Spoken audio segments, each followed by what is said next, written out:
Alright, check me out. Wanted to try something a little different today. I wanted to let you all see how wild driving in Georgia could be. I mean, first off, I'm leaving this place, and the car to my left and right were both super dirty, super dingy, super dented up, and I'm like, man, I tell you, if one of you dirty, dusty bums that don't care about how you appear to the world, let any of that debris touch my car, I'm gonna come back and find you. And I'm gonna spit on your windshield. No, I'm just kidding. Alright, now look, today's a good day, man. And I just want y'all to see these roads, because like, yo, you can have a good day out here in Georgia, everything be going right. Look at this. Fucking cop, a government vehicle. And you sitting there watching me. Because you ain't, or you watch, he's in his phone.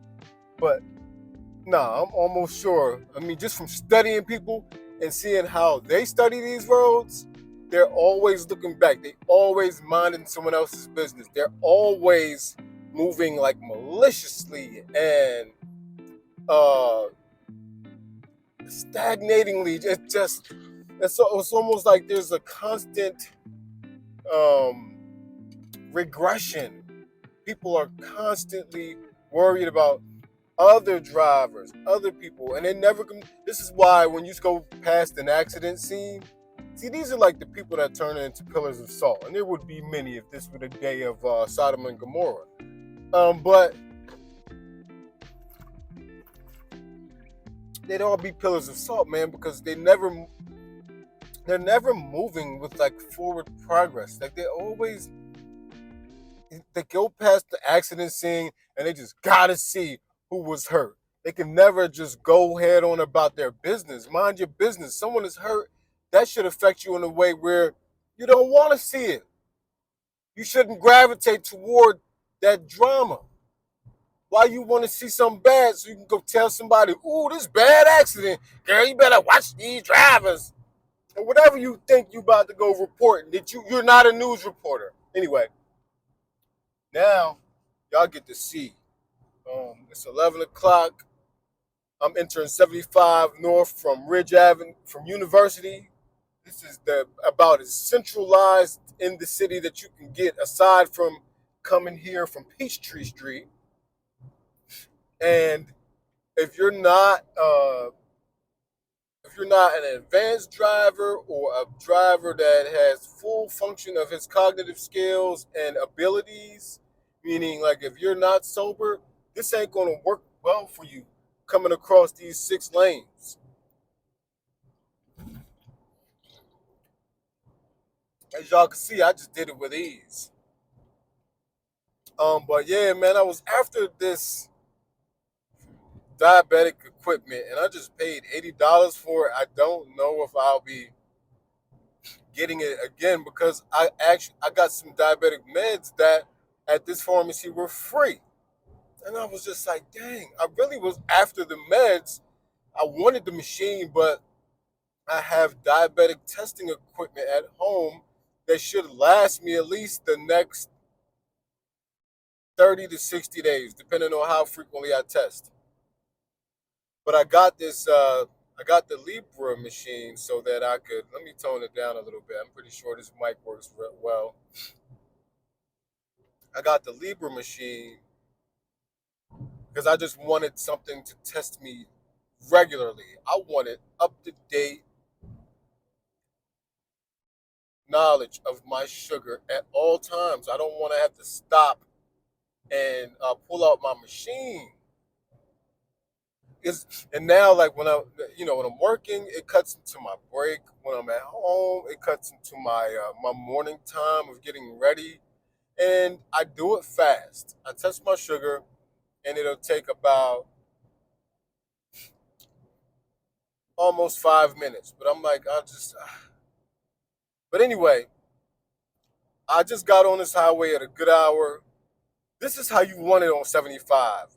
But you also want to be mindful of everybody because, see, these people, if you look into their cars, you'll see they always in that phone.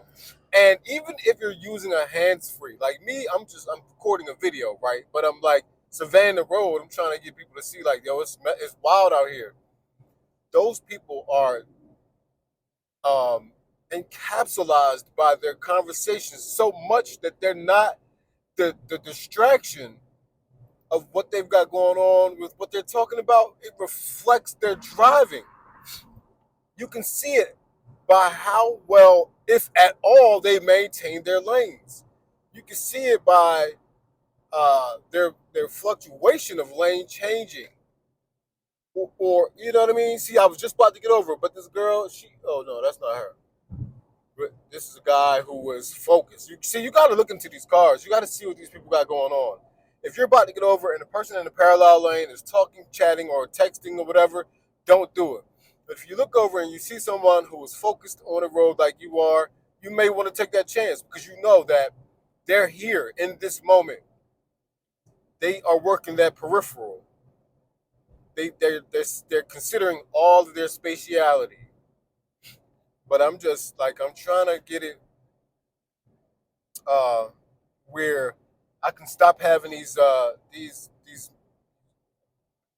I've been having a lot of issues on the road. Like in Atlanta, if you're speeding or if you're moving with purpose and you're in the fast lane, there are a lot of people that occupy the fast lane that are not doing the same.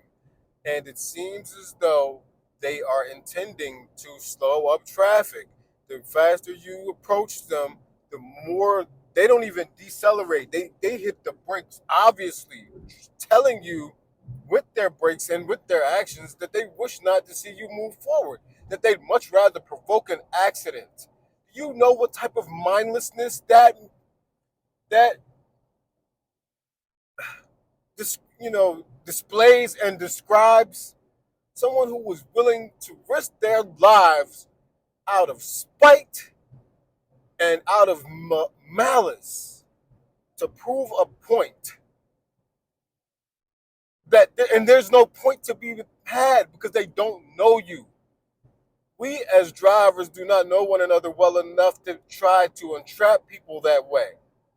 Because if someone has to pass you to the right, which means basically in the hierarchy of driving lanes, they're passing you in a lane that is considered a lesser or slower moving lane.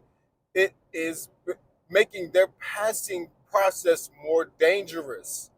There's a reason why it's illegal to pass to the right because the traffic traditionally and um, the traffic traditionally and by way of order is moving slower. Now you see this guy, he just got over in front of me.